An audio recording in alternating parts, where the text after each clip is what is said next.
Hi, my question is, 2 weeks ago on Sunday night, I turned the radio on and was listening to your station, and the pastor that was on, who I never did get, he said that Jacob had 4 wives. And I thought, I never heard that before, and I kept listening and thinking he would tell who they were, but he never did. So I'm wondering, who are Jacob's 4 wives? Well, I'll tell you, the Bible tells us Rachel and Leah. Now, he didn't really want all these women. We remember that he worked for Laban, Rachel's father, for 7 years. And there on the wedding night, after everything was over, and even today, very customary to have the woman veiled. In the morning when he woke up, the veil was removed. He had his evening of enjoyment, you might say, and realized it was not Rachel, but it was Leah. The Bible said she had weak eyes. Nobody knows what this really means, but she might have been not the best looking. We don't know what the case was. And he goes to Laban. He says, "What is this? You have deceived me. I worked for 7 years for the hand of Rachel, and you gave me Leah instead." And he said, "Well, it's customary in our country that the older daughter gets married first. And so therefore, if you want Rachel now as your wife, you're going to have to work for me another 7 years. Now, I will, I'll float you alone on her. You fulfill Leah's week, and then I'll give you her, and then you work for me for another 7 years." Well, here along come the babies, and the babies are coming, but Rachel doesn't have any babies. And so she says, "Well, here, take my handmaiden and have a baby with her." Very similar to what Abraham did with Hagar, and instead of Sarah. And so then what happens is that when Leah saw, after she had a kid or two, that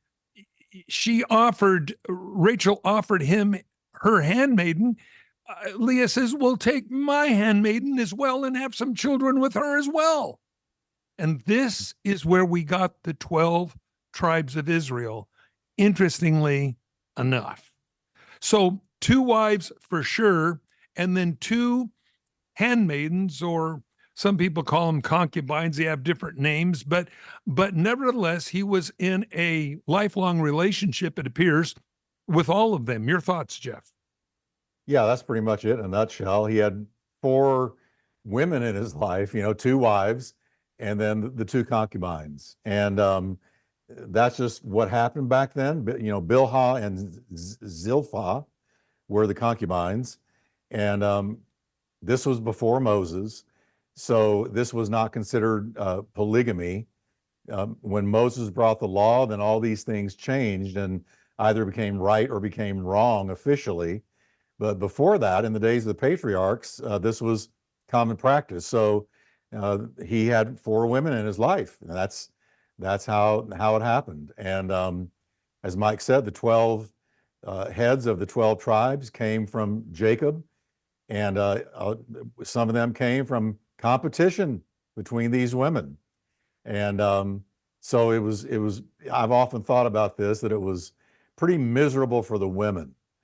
The guy, he's got all these women fighting for him.